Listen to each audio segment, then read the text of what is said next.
It has been well said that Buddhism is Hinduism stripped for export. You see, Hinduism is a way of life that goes far, far beyond what we in the West call religion.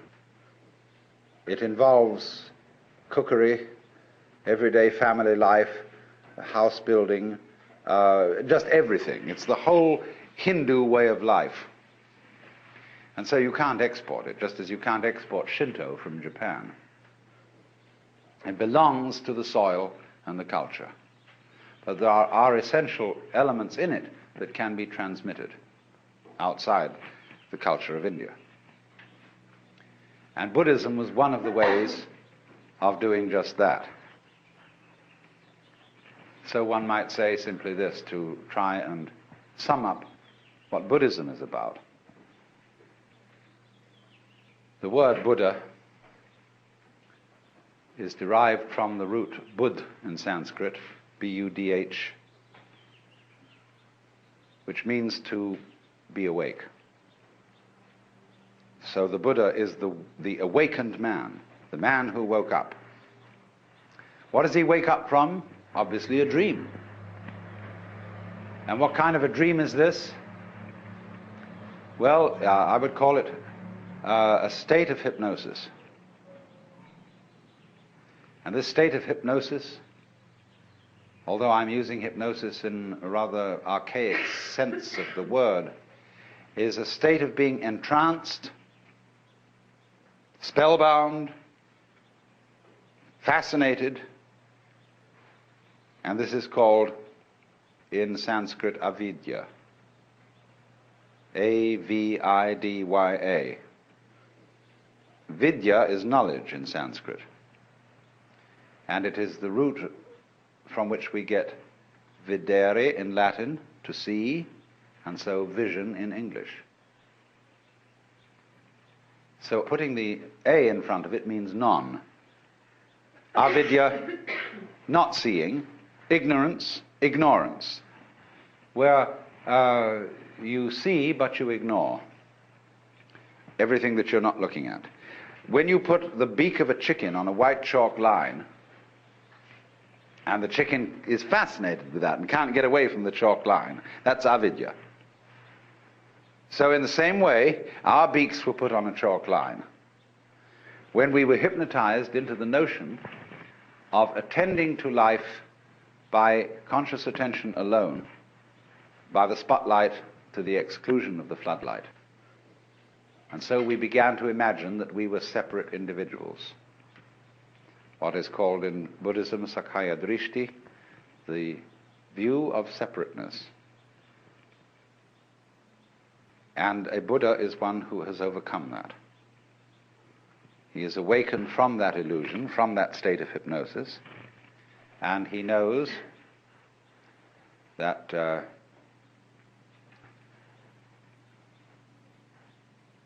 well, I can't put what he knows in any positive terms. This is the special thing about Buddhism. Everything in Buddhism sounds negative. Let's put it this way. Let's suppose you engage yourself in a relationship with the Buddha, or with one. I mean, there are hundreds of Buddhas. The one we call Gautama is just the historical Buddha that everybody knows about.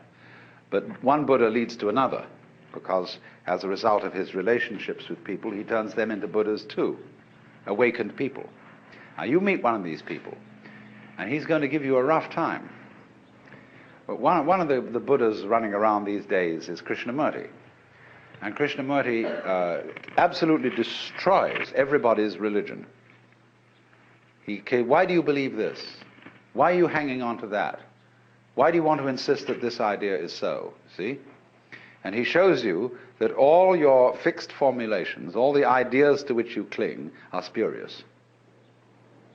And then you suddenly get into a kind of vertigo, dizziness, that you feel suddenly that you're no longer standing on the firm ground, but that the universe has suddenly turned into water, or worse, air, or worse still, empty space. There's nothing to hold on to. Now you see, often when one discusses religion with people, they say, well, I need a religion because I need something to hold on to. Well, that's the way not to use a religion. Because if you use religion as something to hold on to, your religion is an expression of unfaith. Faith is where you let go, not where you hold on. When the cat falls off the tree, the cat relaxes, you see. And so the cat lands with a soft thud and doesn't get hurt because the cat has faith. But if the cat in midair were suddenly to grab itself with all 4 feet and tighten up, you see, it'd be hurt. And that's what people do when they say, Rock of Ages, cleft for me, let me hide myself in thee. They want something to hold on to, you see. And that is unfaith. So the method of Buddhism, it's called the Dharma, doesn't mean the law, it means the method. The method is to knock the stuffing out of you, to take away everything to which you cling, to cleanse you completely of all beliefs, all ideas, all concepts of what life is about, so that you are completely let go. So Buddhism has no doctrines at all that you have to believe in. I don't care what background you come from, whether you're a Roman Catholic or at one extreme or a logical positivist at the other. Both are clinging to something, you see? And so the method of Buddhism is to knock out the underpinnings and say, well, not only do we not believe in anything, we don't even believe in not believing in anything. You know, you crawl into a hole and pull the hole in after you. But in this case, you do the exact opposite of that. That's a defensive move, to crawl into a hole. In this way, you crawl into great space and then pull the space out after you. And to go through this is pretty rough, because you can do it on what seems at first to be a merely intellectual level. See, you can engage a group of people in a discussion, and you can start, whenever they propose an idea that is their sort of guiding principle of life, you demolish it, show that it doesn't hold water. And step by step you unearth, by talking with them, what are the fundamental ideas they're operating on. Everybody is. Everybody is a philosopher. Everybody has metaphysics, although they may not know what it is, because they've never examined it. But by this method you bring it out, and you demolish it.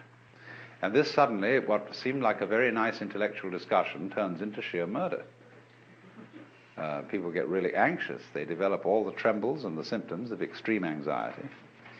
And so they finally say to the guru, the teacher, well, heaven's sakes, what do you believe in? He says, I'm not proposing anything. I didn't set anything up. Well, how do you navigate? How do you exist? This is what's the problem. Because you see, what we're moving from, as I suggested a moment ago, we're moving from a state of affairs where we're accustomed to navigation on land to a state of affairs where we're in the water. And this is very critical for today, because the impact of modern science on Western culture has been very similar to this. In Christianity, we sing hymns like How Firm a Foundation and Rock of Ages, Ein fester Burg, a mighty fortress is our God. We've something to stand on. The church's one foundation is Jesus Christ her Lord, you know. And it's this firm thing. All right, suddenly all that disappears or becomes implausible. And we find ourselves swimming or sinking. Now, when you find that you're living in the midst of the universe of relativity, where there's nothing you can hold on to, you've got to learn how to swim. And to swim, you've got to relax and stop grabbing. So this is what Buddhism does. When it says it's the art of let go, of non-attachment. Non-attachment doesn't mean that you lose your appetite for dinner. It means simply that you stop grabbing. You get rid of stickiness. Stickiness in the sense of, for example, when a wheel has an axle that's too tight and it sticks. You want to loosen it up a bit. You don't want it too loose. You don't want it floppy. Like a lot of people, when you tell them to relax, they become like a limp rag. It's not relaxing. Relaxing is having still tone. But it's a middle way. So this is entirely what Buddhism is about. It's about learning, for example, if I may put it in a vivid way, when you were born, you were kicked off a precipice. And there's nothing that can stop you falling. And although there are a lot of rocks falling with you, with trees growing on them and all sorts of things like that, you can cling to one of those rocks, if you like, as it goes down with you for safety. But it's not safe. Nothing is safe. Everything is falling apart. Everything is in a state of change. And there's no way of stopping it. And when you are really resigned to that, and when you really accept that, then there's nothing left to be afraid of. And when there's nothing left to be afraid of, and you've given everything up, and you know that a lot of people in religion cling to suffering because they know they are right as long as they hurt. Oh, I bless the good Lord for my boils, for my mental and bodily pains. For without them my faith all congeals, and I'm doomed to hell's ne'er-ending flames. There are a lot of people who know that they're right so long as they suffer. But that's an illusion too. Even suffering offers no security. Even suicide offers no security in Buddhism, you see. There is no security at all. You simply have to face this fact that everything is in flux and go with it.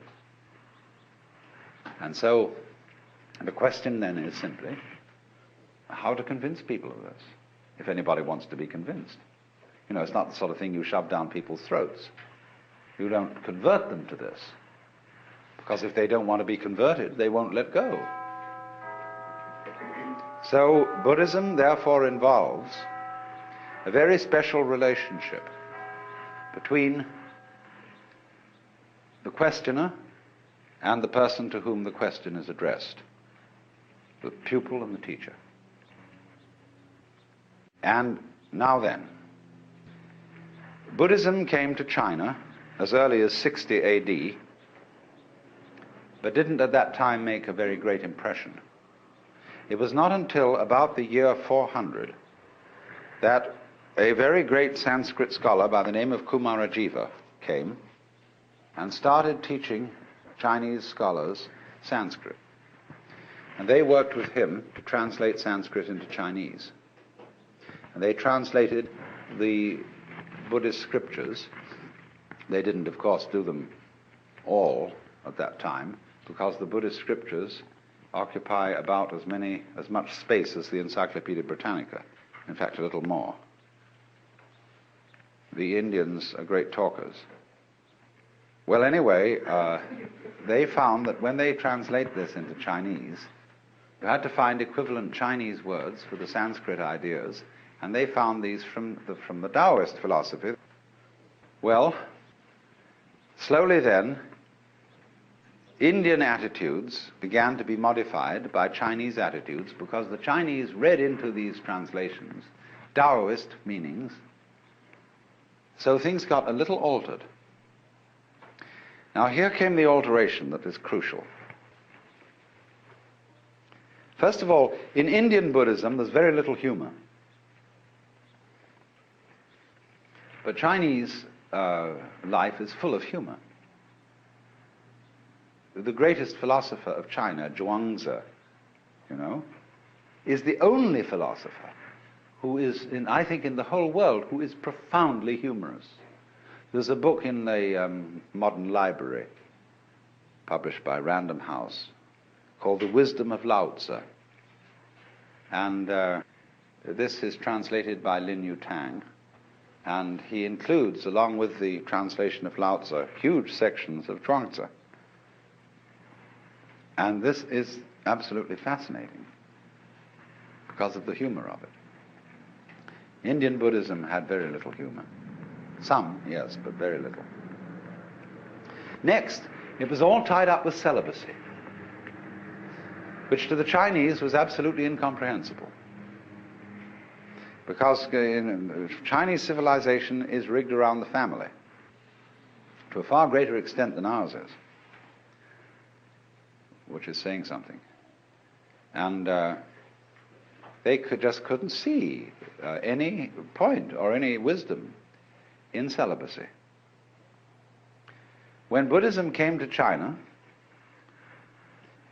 it still retained a certain element of celibacy, but for different reasons than Hindu. The Chinese way of celibacy is not that sex is naughty, but it's terribly convenient not to have a wife.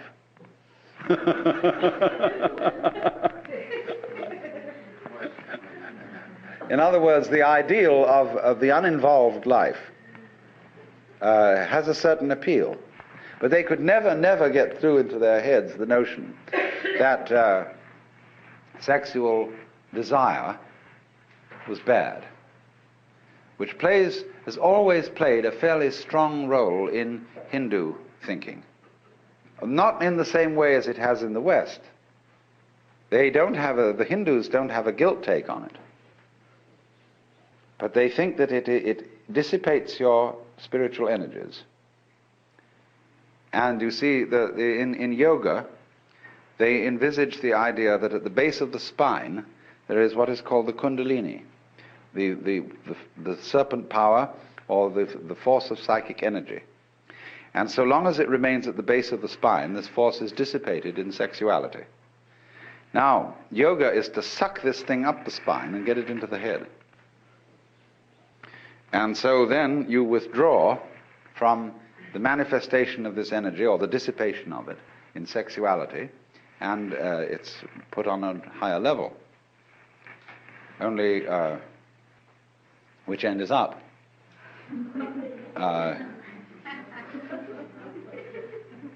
You can do it the other way too. They have what's called the right-hand way of doing it and the left-hand way of doing it. I'm not going to go into that now. But the Chinese didn't see it that way. They couldn't see that it was a dissipation of energy.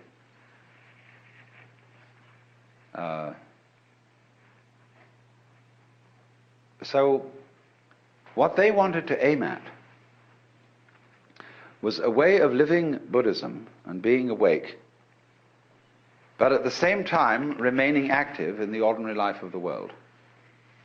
It's what's called, in their phraseology, being king on the outside and a sage on the inside. Managing practical affairs, completely involved in whatever life is, but at the same time inwardly living on top of a mountain, being cloud-hidden, whereabouts unknown. So Chinese Zen is the preeminent expression of this, because it is the mixture of Indian Buddhism and Chinese Taoism plus a certain Confucian practicality. Zen developed out of the work of Kumarajiva, came into China, as I said, 400 or a little before. He had two disciples who began to work on Buddhism from a Taoist point of view, and they were actually the originators of Zen. Then apparently about shortly before 500, as the dates now check out, another Indian came to China whose name was Bodhidharma. And Bodhidharma was the person who touched off Zen as a specific movement.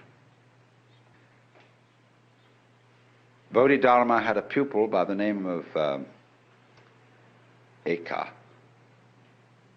Huike in Chinese. Eka is Japanese pronunciation, like Zen is the Japanese pronunciation of the Chinese Chan. And the story is that when Eka came to Bodhidharma, Bodhidharma refused to accept him as a student. All Zen masters do this. They reject you. And this stimulates you, you see, to come back stronger. If you're going to learn at all. And Ekar came back stronger and stronger and stronger, and Bodhidharma resisted him stronger and stronger, and finally he cut off his left arm and presented it to Bodhidharma and said, look, here's my left arm given to you as a token that nothing in the world matters to me except to find out what you're all about. All right, he said, what do you want to know? Ekar said, I have no peace of mind. Please pacify my mind. In Chinese, mind is this word pronounced shin. And shin is here. Shin is the heart mind. It's the psychic center. And so Bodhidharma said, bring out your shin here before me and I will pacify it. Ekar said, when I look for it, I can't find it. Bodhidharma said, then it's pacified. And Ekar immediately understood what all the thing was about. That's the experience called Satori in Japanese, Wu in Chinese, Mandarin, and in the Cantonese dialect,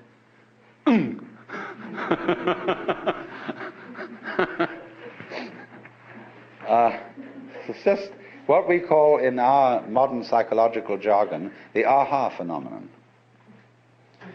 The aha phenomenon. Aha! Now I see. Well, now, what was all this? This Zen is a translation of the Sanskrit word jhana.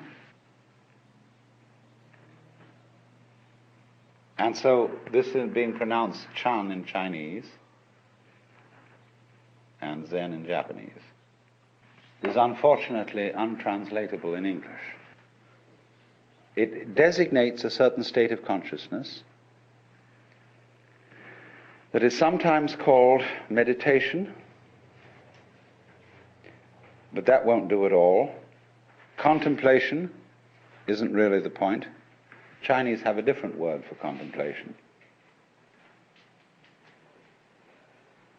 And sometimes one-pointedness of mind.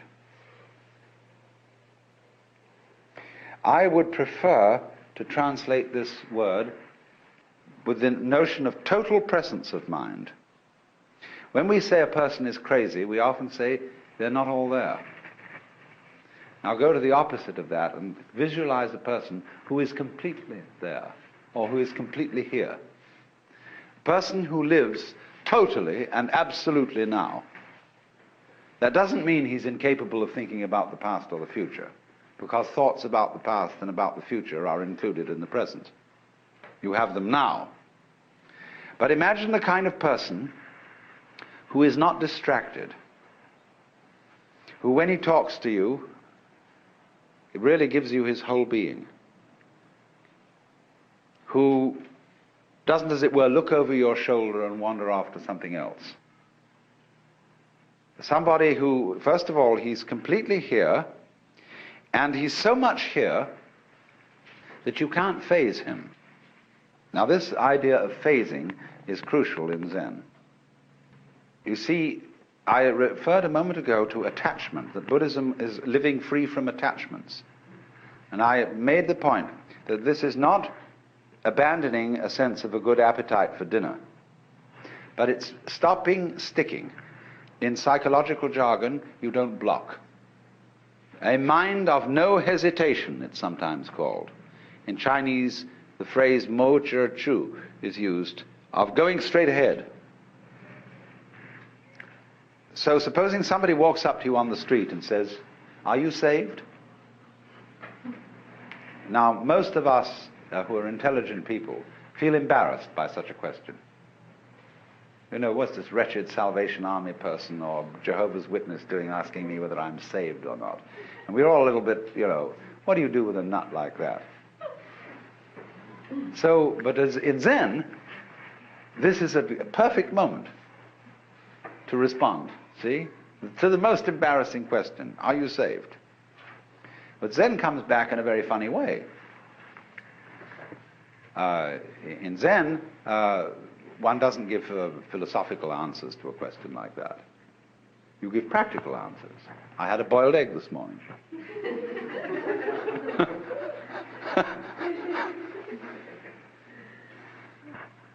Because whenever you are asked about matters sacred, theoretical and philosophical, you answer in terms of things earthy and practical. But then on the other hand, when you are asked about things earthy and practical, you answer in terms of things religious and philosophical. Is dinner ready? You know? Who's asking this question? Who are you? So, this is then the flavor of Zen, is, you know, Bodhidharma is supposed to have meditated so long that his legs fell off. And he's usually drawn this way, something like this anyway.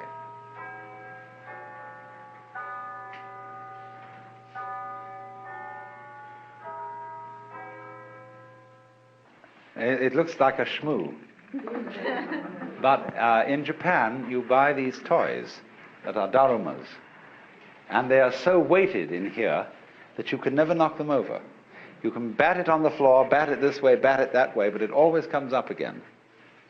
And so the poem says, 7 times down, 8 times up, such is life.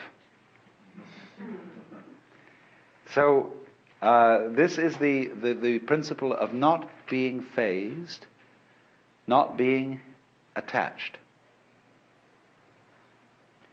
So to play the game, you can't faze me. Now, this is very important in the art of lifemanship.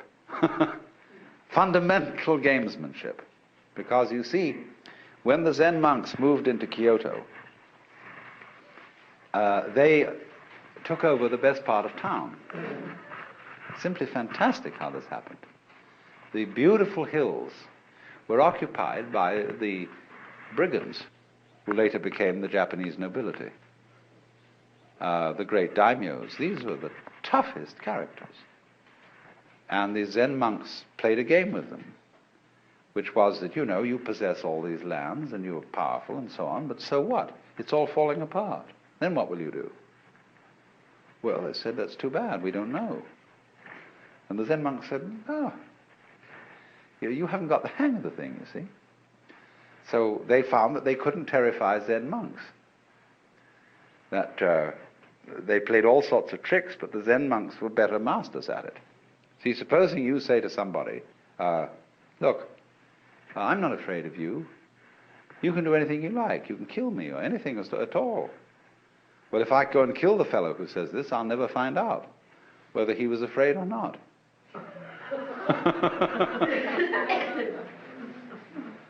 So they outfaced these people and said, we have a secret, you see, that you don't have. And we'll teach your servitors to be great warriors, because they'll learn the secret too and they won't be afraid of anything. And this is what they did. And so the daimyos, the noblemen, built great monasteries for these Zen masters and monks on their best land. The finest artists of Japan made gold leaf screens for almost every room in the place. And although nobody owns anything individually, the community owns it collectively with the protection of the daimyos. And they had a tremendous scene going. Now, to us that sounds extremely weird, even immoral. You don't expect religious people to do things like that. No, I know you don't. If the religious people are self-righteous and have no humor. But these people didn't go around pretending that they were specially good. They didn't dupe themselves. They were people who understood what human nature is. That in every one of us there is an element of irreducible rascality. In Jewish theology, this is called the Yetzer Hara. Y-E-Z-E-R-H-A-R-A. the Yetzer Hara, the element of irreducible rascality, which was created by God, because God has one too. And that's why when you are really affectionate with somebody else, when, for example, men, I don't know what women do in their private lives between each other, but men, as we all know, say to someone they're very fond of, "Why, you old bastard." You know? Just like that, you know, there's a certain way of saying to a person, there's a certain glint of recognition. And so there's a Zen poem which says, when two Zen masters meet each other on the road, they need no introduction. When a thief meets a thief, they recognize each other instantly.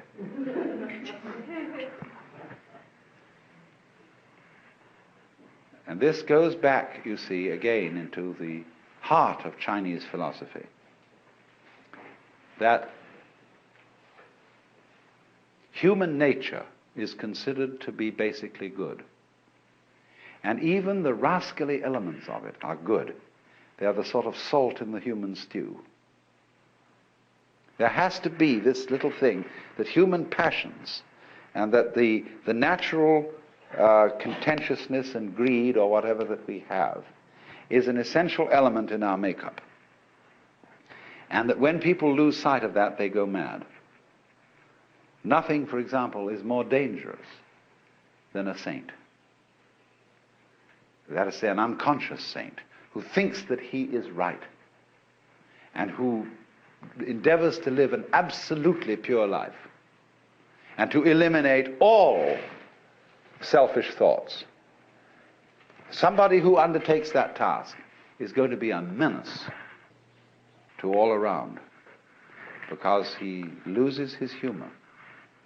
He loses his real humility, which is knowing that after all, since we're humans, we have certain needs. We need to eat, we need sex, we need this, that, and the other.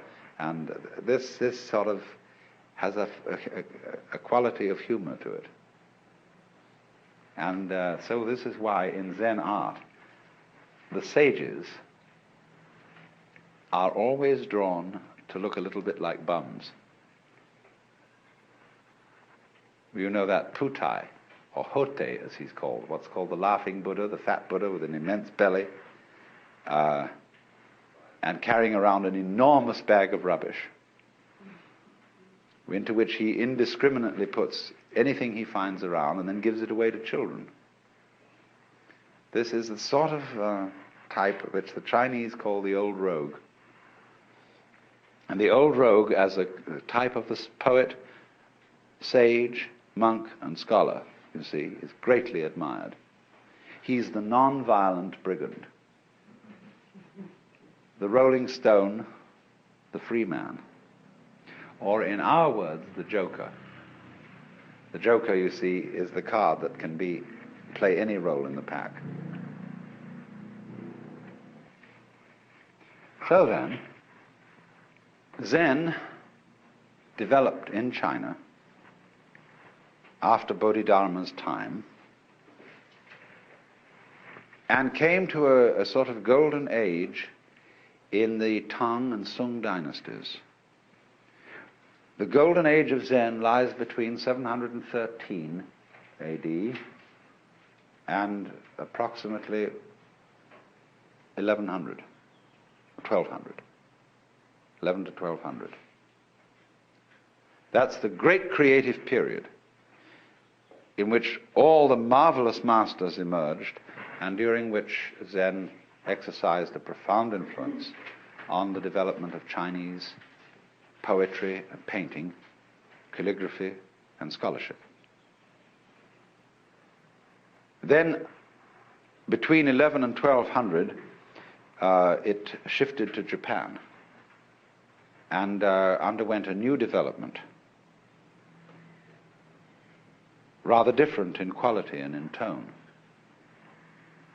And after it had done that for some curious reason, which is a very complicated historical question, it slowly faded away in China. So that as we find it today, it is principally a Japanese phenomenon, and it is slowly fading in Japan and slowly growing in the West. It's a very funny thing. Now then, let me indicate what Zen training, what its method is. How does it work? I said before, what is involved is a dialogue, an interchange between two people. One who's defined himself as a student and has therefore defined the other as the teacher. There is no teacher until a student arrives, no problem until a question is raised. So students create teachers. If you ask a question, you get 30 blows with a stick. If you don't ask a question, you get 30 blows with a stick. Because you put yourself in statu pupillari. You've defined yourself as having a problem. Now, nobody really has a problem, but the Maya, the game of life, is to pretend that you do. Going back to fundamental Hinduism, the Godhead, or the Self, pretends it's all of us, and so gets lost, and so has a ball, and dreams all this goings on. So when you're on your way out from the dream, it suddenly occurs to you that you have a problem. Life is suffering. You would like to get out of this. So one such student went to a Zen master and he said, "We have to dress and eat every day. And how do we get out of all that?" In other words, you might ask the question in this way. We have to work, get up Monday morning, go to the office, do all this routine, sell something and so on. How do we get out of the rat race? So we have to dress and eat every day, and how do we get rid of all that? And the master said, "We dress, we eat." The student said, "I don't understand." He replied, "If you don't understand, put on your clothes and eat your food." Now, this is the kind of dialogue so characteristic of Zen. So the position is this. The master, on being approached by a student about the problem of life, says, "I have nothing to teach you. I'm a Zen master. I have nothing to say. Zen is not words. And furthermore, everything is perfectly clear." There was a Confucian scholar who went to a Zen master and said, "What is your secret teaching?" And he replied, "There is a saying in your own teacher Confucius which explains it all.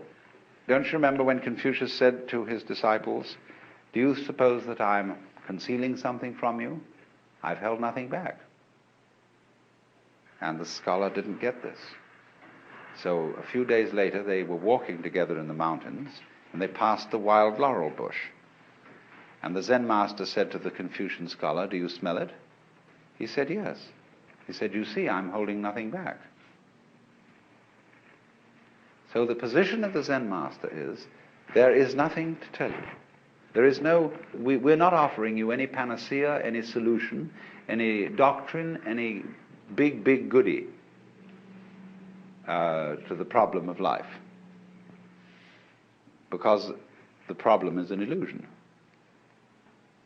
Well, then the student under these circumstances thinks, well, this is some sort of a come-on. He's testing my sincerity. And of course the nothing which he has to teach is the mystery of the great void. See, he doesn't take it as meaning just plain old ordinary nothing, but the great void. And so he persists. And the teacher makes him persist until he gets way out on a limb. He has to persist so much that he practically dedicates his life, saying, just as the way Huika symbolically cut off his arm.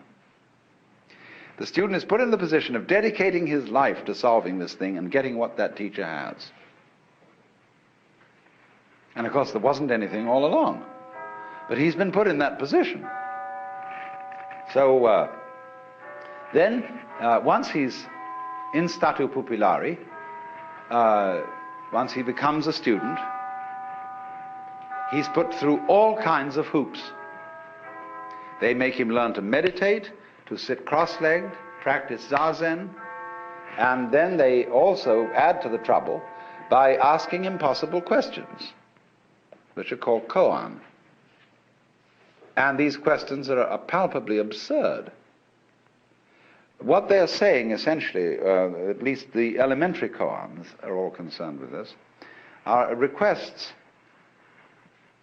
for behavior on the part of the student that will be perfectly genuine. In other words, show me who you are. Now, wait a minute, I don't want to see any social definition of you. I don't want to know your name, your address, who your parents were. I want to see the absolutely authentic you. It's like existentialists talk about authentic being. Or it might be in the same way a confessor, father confessor in a Christian sense could say, now, give me a really good confession. What is the bad thing you've really done? And you confess to him adulteries and murders and thefts and sacrilege and blasphemies and cussing and so on. And he says, oh, no, come off it. Those are only trivial sins. Come on now, what is the really awful thing you've done? I don't know, what, me? This is the backwards way of doing exactly the same thing as Zen Master is doing, saying, who are you really? Are you anybody? Is anybody home? Have you got anything? And they do things like making you shout. See, this word is a very important word in Zen. Nothing. Mu. It's represented by the empty circle. The word mu in Japanese. So they say, now say it. Say mu. Mu! You know, with all your guts going into it. They say, no. You don't know how to say that. Come on, that's feeble. That's nothing. Let's really say it. They have every kind of trick like that to show you that the more you make an effort to be genuine, the more of a fool you become. And they tie you up in knots until you're desperate. There was an American Zen student who was on a Fulbright, and I gave him a year to study Zen.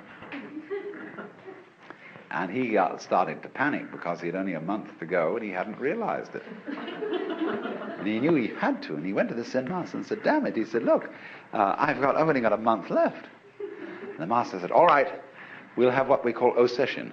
You know? Oseshin is an intense meditation practice where you only sleep 3 hours a night sort of thing, and you meditate all the rest of the time.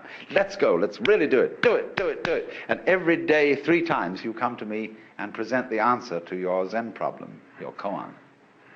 And it got worse, and it got worse, and it got worse, and he got more and more desperate. That here was this Fulbright going to end, and he wouldn't know what Zen was all about. Well, practically on the last day, he suddenly saw there was nothing to see. You know, it's all right the way it is. And this tremendous illumination, this load off his head, was, of course, what the master was trying to make him do. But now, in the ordinary way, if you're not on a Fulbright, and you can stay around further in Japan, the master will then play a trick on you. He'll say, oh, now, that's wonderful. You got your foot in at the gate. You realize there's nothing to realize. You realize the void. There's nothing to cling to, you see. There are no barriers, no blocks in any direction. It's all transparent. But that is just the beginning. And it's all a necessity now for you to discipline yourself much harder, to make great efforts, really to get through. So, what are you going to do about that? The student may say, well, I don't know. I've had enough. I think I've realized what it's all about. And he goes away. Sometime later, he begins to worry. Because, you see, the great emotional relief of this insight begins to wear off. And life begins to look ordinary again. And so he thought, maybe I did miss something. And that was a very good master I went to. and I better go back. So back he goes. And the teacher comes on very, very tough and says, you're no good. You didn't stick with it. Why should I take you back? Oh, Master, I'm so sorry. I didn't realize I was young and inexperienced, and now I've come to my senses. So the teacher finally says, all right, you're on probation.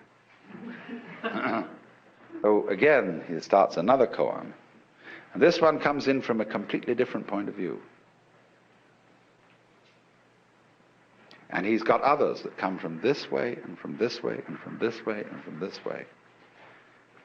And the point is always, so long as I can beguile you as a teacher into thinking there's something you can get, you need to study with me. When I can no longer fool you into thinking that there's something to get out of life, you'll know that you're life. You don't get something out of it, you're it. But so long as you can be phased and you can be taken in by the teacher, you need a teacher. But so in the end, when the student no longer needs a teacher, and he sees that this old boy has fooled him the whole way through, he says at the same time, profound respect, and you wonderful rascal.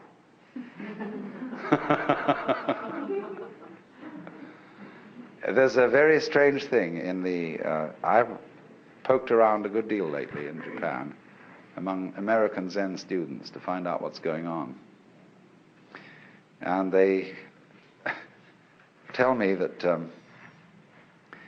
the initial come-on of a Zen master is very tough and very authoritarian and paternalistic. But as you move in, he turns into your older brother and is a person you feel going right along with you, beside you, helping you in this thing, full of friendship and compassion and everything.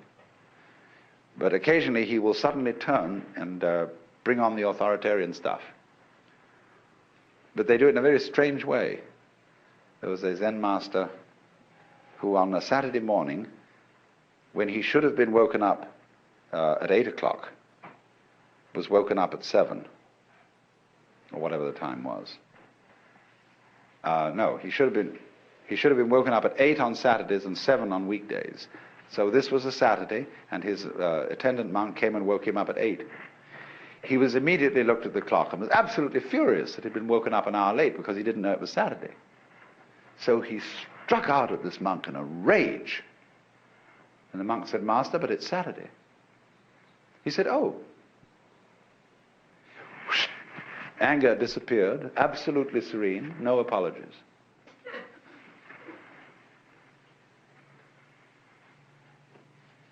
So you see the nature of this game.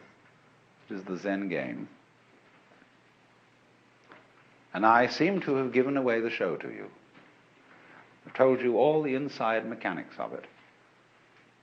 But you would discover that if you tangle with a Zen master and you think you know from what I had told you what are the mechanics of it, and you stuck your neck out to put yourself in the position of being an inquirer, everything I had told you would be useless. He would outwit you completely. That's what consists in being a master. He's not doing it because he wants to be superior and to put down other human beings. He's doing it out of great compassion because he feels he knows something which, if you could find out, you would just be so happy and would want to give it to everybody else. But you can't give it away because everybody's got it. What you've got to make them do is to see that they have it and that you don't give it to them. And that's the most difficult task.